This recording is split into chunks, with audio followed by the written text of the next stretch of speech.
welcome back. Today we are going to play with color. Not all of color because there's so much to explore with color. But we're going to kind of do some basics and have some fun and make something that's going to end up looking pretty cool. So, the things that you will need: a basic watercolor kit or a set. And you don't even need all of these colors. Mostly red, yellow, and blue. Just a basic, inexpensive craft paintbrush. I have something that has a square tip, a little bit of paper towel, giant tub of water. No, don't drink it. And you will want to have watercolor paper. If you try to use copy paper or even cardstock or sketching paper, it can deteriorate if you have a lot of water on there. So let's get started.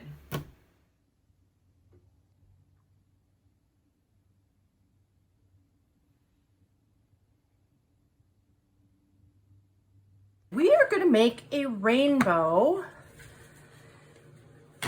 We're going to start with the primary colors. Red, yellow, and blue are your primary colors. I'm guessing most of you know that, but it doesn't hurt to say it. The colors that they make when you mix two primaries together are secondary colors. That's your purple, your green, and your orange. We're not going to use those colors for this first part of our painting. We're going to mix them, and we're going to mix wet into wet. So let's get started. I am going to work in the upper 2/3 of my painting, and I'm going to work wet into wet. So I'm going to get a lot of pigment. So for watercolors, you don't add white paint to make them lighter. What you do is you add more water. So if you want a highly pigmented or like a really bright version of your color, you want it to have a lot of pigment and not a lot of water. I mean, you have to have some water to get it to move around, but let's go like this. Ooh. I don't know why I love painting rainbows.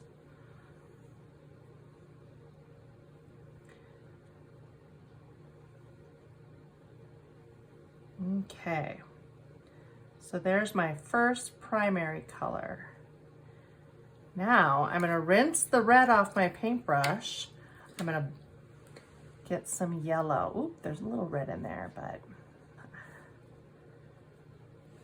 So what I'm doing is I'm letting those hard paints kind of soften up with this water. And so I can really get a lot of pigment on my brush. Look at that. All right, so what's going to happen when I put this wet paint, yellow paint, right next to the red paint? Well, two things are happening.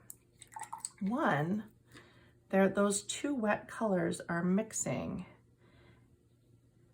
and so they're blending, and they're making the secondary color.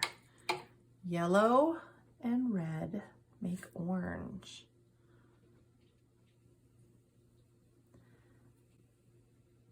So in between, I'm washing my brush so I'm not carrying that orange into the next color. And I might have to let this dry because it's pretty gushy. So I'm going to let it dry for just a minute. Otherwise, it's just going to keep blending out and out. We'll just let it dry. That's what I'm going to opt for. So if you have a hairdryer handy, you can use a hairdryer to dry it quickly, or you can just let it sit for, I don't know, 10, 15, 20 minutes. So I'm going to use a hairdryer. I'll be right back. My yellow and orange is not perfectly dry, but I think it's dry enough that it's not going to bleed too much, because I think you'll notice doing this that the more water you have, the more your colors are going to travel through that water. The paint goes where the water goes. Okay, so now I'm getting some yellow.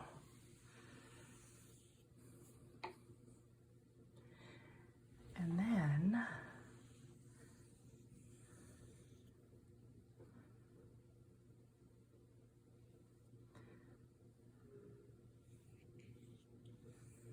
I'm making my yellow nice and big because I'm going to put the blue next to it. And it's going to blend and make green, fingers crossed. But I still want to have some yellow. I'm rinsing all the yellow off my brush, and let's head into these blues.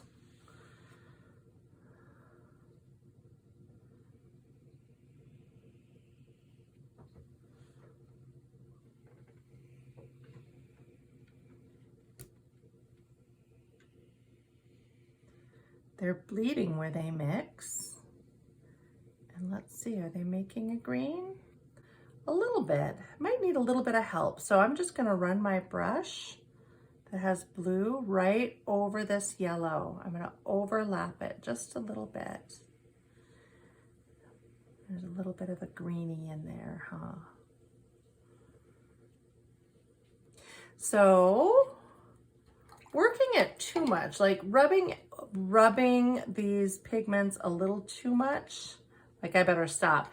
It'll start to kind of deteriorate the paper. So you can go back and forth a few times, but you probably don't want to really scrub at it. Now, what's our final color? A little bit of violet. So I'm going to overlap a little bit of this blue with my red, and that should make a purpley color. I didn't get this blue as wet, so you can see that it's not bleeding as much, which is fine. It just will look a little different, which is also fine. And there is our rainbow. But wait, we're not done. There's something else that you can do with color. So we saw how mixing these colors side by side, wet into wet, mixing the primaries together makes the secondaries. There's another fun thing we're going to touch on with color, and that's making a neutral. A neutral is something that is a non-color. So gray, browns, color, taupes, real natural colors. We can make those with those same primaries and secondaries by mixing the complements.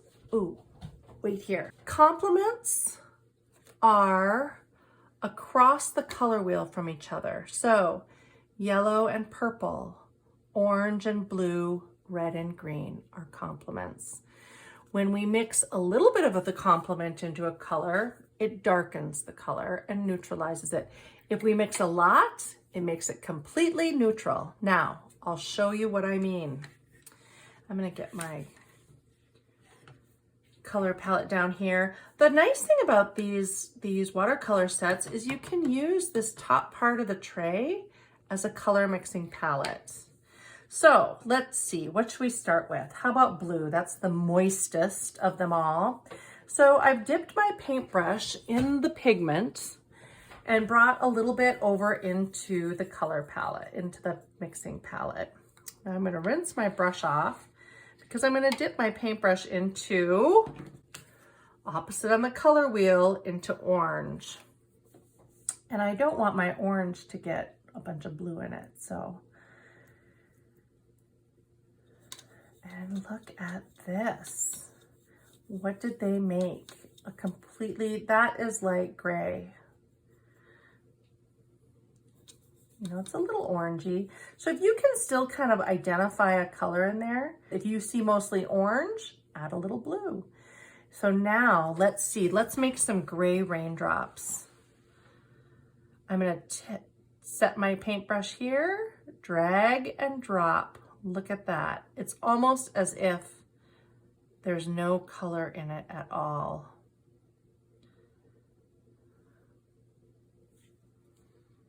Make some raindrops.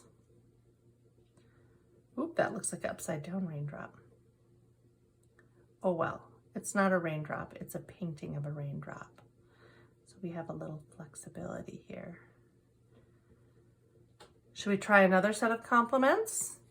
Let's see what happens when we work with red and rinse my paintbrush off. Green.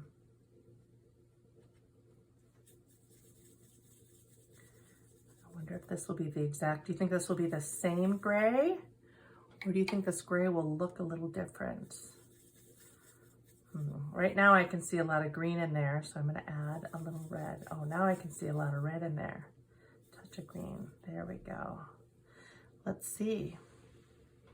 It's still pretty gray. It's a slightly different color gray.